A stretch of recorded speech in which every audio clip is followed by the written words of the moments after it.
Good evening, ladies and gentlemen. I welcome you to this press briefing by Foreign Secretary Shri Vikram Mishri on the ongoing developments around Operation Sindoor. We are also joined by Colonel Sophia Qureshi and Wing Commander Vyomika Singh. With that, I hand over the floor to Foreign Secretary. Sir, over to you. Thank you Randeep. नमस्कार, good afternoon, आप सबका स्वागत है. और मैं सबसे पहले अनुरोध करूंगा कर्नल सोफिया कुरैशी से कि वो आपको आज तड़के सवेरे से हुई घटनाओं से अवगत कराएं. Colonel Qureshi. Thank you sir. नमस्कार. 8 से 9 मई 2025 की मध्य रात्रि को पाकिस्तानी सेना ने सैन्य बुनियादी ढांचे को निशाना बनाने के इरादे से पूरी पश्चिमी सेना पर भारतीय वायु क्षेत्र का कई बार उल्लंघन किया. यही नहीं बल्कि पाकिस्तानी सेना ने नियंत्रण रेखा पर भारी कैलिबर वाले हथियारों से गोलीबारी भी की. अंतर्राष्ट्रीय सीमा और नियंत्रण रेखा पर लेह से लेकर सरक्रीक तक 36 स्थानों पर 300 से 400 लगभग ड्रोनों का इस्तेमाल घुसपैठ का प्रयास करने के लिए किया गया. भारतीय सशस्त्र बलों ने काइनेटिक्स व नॉन काइनेटिक साधनों का उपयोग करके इनमें से कई ड्रोन्स को मार गिराया. इतने बड़े पैमाने पर हवाई घुसपैठों का संभावित उद्देश्य वायु रक्षा प्रणालियों का परीक्षण करना और खुफिया जानकारी इकट्ठा करना था. ड्रोन के मलबे की फोरेंसिक जांच की जा रही है. प्रारंभिक रिपोर्ट्स से पता चलता है कि वे तुर्की के असीस गार्ड सोंगर ड्रोन्स हैं. इसके उपरांत रात में पाकिस्तान के एक सशस्त्र यूएवी ने भटिंडा सैन्य स्टेशन को निशाना बनाने की कोशिश भी की, जिसे पकड़ा गया और उसे निष्क्रिय कर दिया गया. पाकिस्तानी हमले के जवाब में पाकिस्तान में 4 हवाई रक्षा स्थलों पर सशस्त्र ड्रोन्स लॉन्च किए गए. इनमें से एक ड्रोन एडी रडार को नष्ट करने में सक्षम रहा. पाकिस्तान ने जम्मू कश्मीर के तंगधार, उरी, पुंछ, मेंढर, राजौरी, अखनूर और उधमपुर में भारी कैलिबर आर्टिलरी गन और सशस्त्र ड्रोन्स का उपयोग करके नियंत्रण रेखा के पार गोलीबारी भी की, जिसके परिणाम स्वरूप भारतीय सेना के कुछ जवान हताहत हुए और घायल हुए. भारतीय जवाबी कार्रवाई में पाकिस्तानी सेना को भी बड़ा नुकसान पहुंचाया गया. इसके अलावा पाकिस्तान का गैर जिम्मेदाराना व्यवहार फिर से सामने आया. 7 मई 2025 को रात 8:30 बजे एक असफल अकारण ड्रोन और मिसाइल हमला करने के बावजूद पाकिस्तान ने अपना नागरिक हवाई क्षेत्र बंद नहीं किया. पाकिस्तान अपने नागरिक विमानों को ढाल के रूप में इस्तेमाल कर रहा है, जबकि उसे अच्छी तरह से पता है कि भारत पर उसके हमले से हवाई रक्षा की तीव्र प्रतिक्रिया होगी.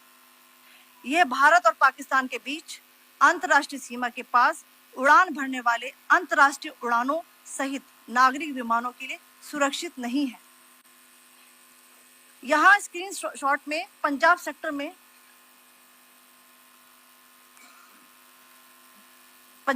में हाई एयर डिफेंस अलर्ट स्थिति के दौरान एप्लीकेशन फ्लाइट रडार 24 का डेटा दिखाया गया है. जैसा कि आप देख रहे हैं यहाँ पर भारतीय पक्ष का हवाई क्षेत्र घोषित बंद के कारण नागरिक हवाई यातायात से पूरी तरह से रहित है. कराची और लाहौर के बीच के हवाई अड्डे मार्ग पर नागरिक एयरलाइंस उड़ान भर रही है. हाईलाइट किया गया है विमान फ्लाइनेस एविएशन का एयरबस 320, जैसा कि आप यहाँ देख रहे हैं, जो कि शाम को 5:50 बजे दमम से शुरू हुआ और रात को 9:10 बजे लाहौर में उतरा. ये सारा डिटेल्स आप यहाँ देख रहे हैं. ये डिटेल्स यहाँ लिखा हुआ है. Can you see this?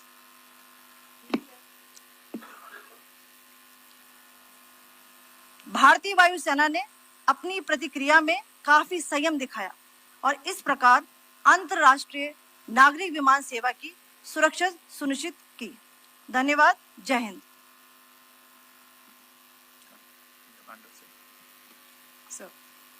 Good afternoon to you all. On the intervening night of 8th, 9th May 2025, Pakistan military carried out multiple violations of Indian airspace along the entire western border with an intent to target military infrastructure. Pakistan military also resorted to firing of heavy caliber weapons along the line of control. Along the international border and line of control, drone intrusions were attempted from Leh to Sir Creek at 36 locations with approximately 300 to 400 drones. Indian Armed Forces brought down a number of these drones using kinetic and non-kinetic means. The possible purpose of these large-scale aerial intrusions were to test the AD systems and gather intelligence. Forensic examination of the drone debris is being undertaken. Preliminary reports suggest them to be of Aziz Guard Songa drone of Turkey. Later in the night, an armed UAV of Pakistan attempted to target Bhatinda military station, which was detected and neutralized. In response to the Pakistani attack, armed drones were launched at 4 air defense sites in Pakistan. One of the drones was able to destroy an AD radar. Pakistan also carried out artillery shelling across the line of control using heavy caliber artillery guns and armed drones at Tangdhar, Uri, Poonch, Mendhar, Rajouri, Akhnur and Udhampur in Jammu and Kashmir area, which resulted in some losses and injuries to Indian Army personnel. Pakistan Army also suffered major losses in Indian retaliatory fire. Additionally, Pakistan's irresponsible behavior again came to fore. Pakistan did not close its civil airspace despite it launching a failed unprovoked drone and missile attack on 7th May at 8:30 hours in the evening. Pakistan is using civil airliners as a shield, knowing fully well that its attack on India would elicit a swift air defense response. This is not safe for the unsuspecting civil airliners, including the international flights, which were flying near IB between India and Pakistan. The screenshot we just showed and we shall share with you, it shows the data of the application Flight Radar 24 during a high air defense alert situation in the Punjab sector. As you have seen, the airspace on the Indian side is absolutely devoid of civil air traffic due to our declared closure. However, there are civil airlines flying the air route between Karachi and Lahore. Amongst the other civil aircraft that you can see, we have highlighted an aircraft which is Airbus 320 of Flynas Aviation, which was originated from Dammam at 1750 hours and landed later at Lahore at 2110 hours in the night. Indian Air Force demonstrated considerable restraint in its response, thus ensuring safety of international civil carrier.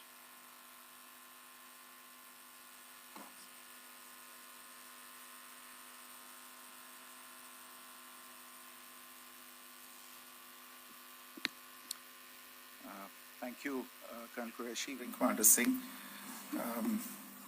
I have just a few points to share in addition. कल रात की पाकिस्तानी सेना की कायरतापूर्ण गतिविधियों से आपको colonel Qureshi और विंग कमांडर सिंह ने पहले ही अवगत करा दिया गया है. These provocative and escalatory actions that were taken by Pakistan last night were targeted at Indian cities and civilian infrastructure, in addition to some military targets. The Indian Armed Forces responded proportionately, adequately and responsibly. ये जो हमले हुए कल रात को भारतीय सैन्य इकाइयों ने पर्याप्त रूप से और एक जिम्मेदाराना रुख अपनाते हुए इन हरकतों का उत्तर दिया. What I want to underline is that the official and blatantly farcical denial of these attacks that Pakistan carried out by the Pakistani state machinery is yet another example of their duplicity and the new depths that they are plumbing in their quest for disinformation. The other point in the same vein is Pakistani claims that they did not target or attack any religious places. You would recall that yesterday I shared with you an incident related to the attack on a Gurdwara in Poonch. Instead of owning up to these attacks, Pakistan made the preposterous and outrageous claim that it was the Indian Armed Forces and the Indian Air Force that was targeting cities like Amritsar and trying to put the blame on Pakistan. This is nothing but a desperate attempt by Pakistan to disown its acts of aggression, but it is also true to type in its effort to deceive and mislead the world. It will not succeed. The Gurdwara in Poonch in particular was attacked by Pakistan, and some local members of the Sikh community, including a Ragi of the Gurdwara, lost their lives in this incident, as I shared yesterday. TV पर आप इस हमले के चित्र देख सकते हैं. In addition, that we would attack our own cities is the kind of deranged fantasy that only the Pakistani state can come up with. Perhaps they do it because they are well versed in such action as their history would show. The last point I wanted to make this evening is again this disinformation that is coming from Pakistan about India targeting the Nankana Sahib Gurdwara through a drone attack. This is again yet another blatant lie and part of Pakistan's disinformation campaign. As we saw in the Pahalgam attack, Pakistan is again trying desperately to impart a communal hue to the situation with an intention to create discord. Again, we are not surprised. India's steadfast unity in itself is a challenge to Pakistan. Let me stop there. I have time only for a few questions and be happy to try and answer them. First, I call Siddharth. Siddharth, please. Hi, sir. I'm Siddharth from Beyond. So this is Siddharth, behind, please. The other Siddharth. Yes. Hi, sir. I'm Siddharth from CNN News 18. Sir, I only want to know from you the status of Kartarpur corridor. Is it open or not? If you can. I think you're all aware of the situation along the entire India-Pakistan border and the areas around the line of control. In view of the existing security scenario, the services of the Kartarpur Sahib corridor have been suspended till further directions. We'll update you as and when there is a change in the situation. We have a question here. Rishabh. So, good evening, Rishabh from Times Now. So, you spoke about religious places being hit in Jammu. There's another religious place which is a Carmelite nun church that has been hit. What do you have to say about it, if you can explain that to us? Yeah, actually, we do have some information about this extremely regrettable and condemnable incident. During heavy shelling across the line of control in the early morning of 7th May, a shell fired from Pakistan landed just behind the Christ School run by the Carmelites of Mary Immaculate congregation in Poonch. Tragically, the shell fired from Pakistan hit the home of 2 students of the Christ School. Both students unfortunately lost their lives and their parents were severely injured. Another Pakistani shell struck a Christian convent of nuns belonging to the congregation of the Mother of Carmel, damaging water tanks and destroying solar panel infrastructure. Several priests, nuns, school staff, and local residents took refuge in an underground hall beneath the Christ School during the shelling by Pakistan.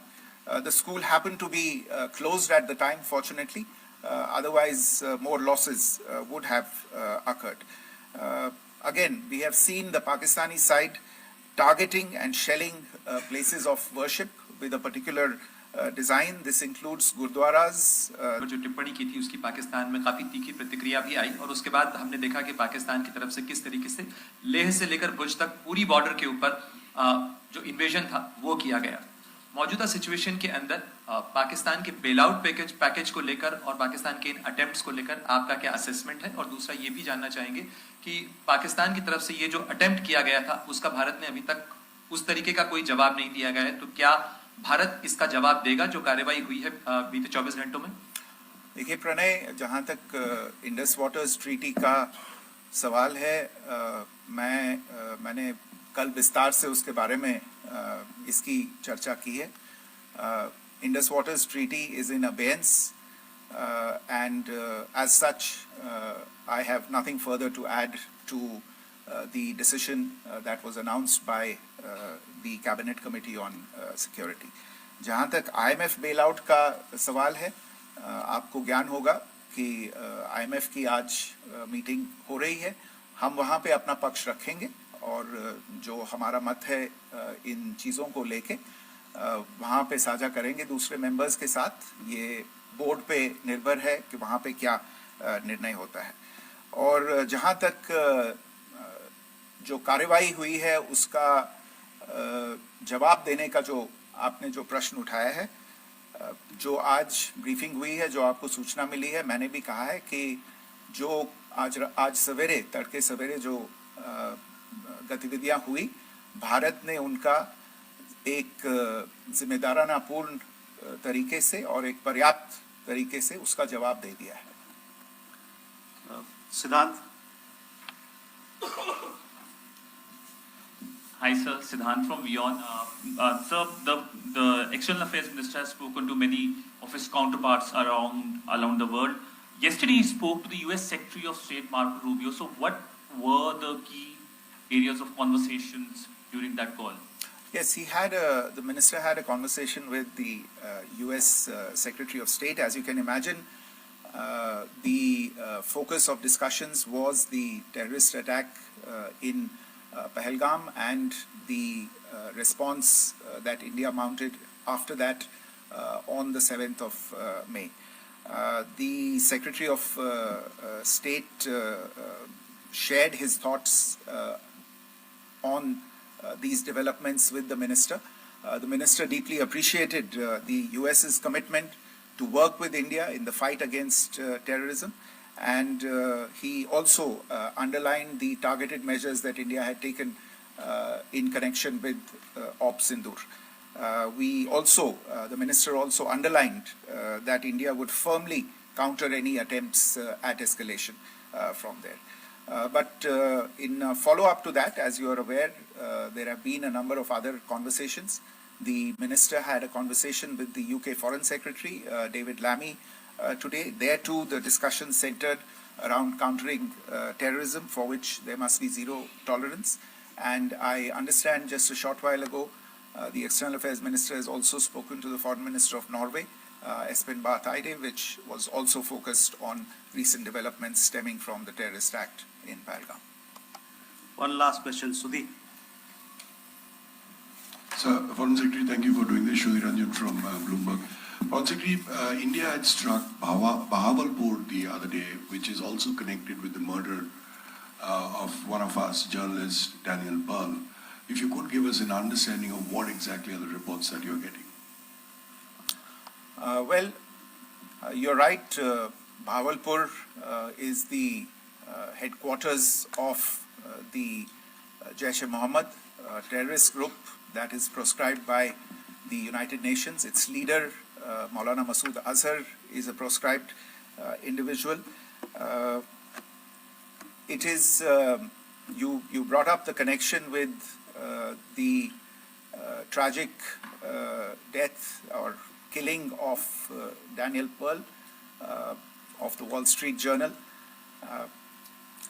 The Jaish-e-Mohammed was in some way directly or indirectly responsible for the death of Daniel Pearl. But the real connection is through Ahmed Omar Saeed Sheikh, the British Pakistani jihadi who was held in India but was finally released in 2000, and he was the person who lured Daniel Pearl to his eventually leading to his murder.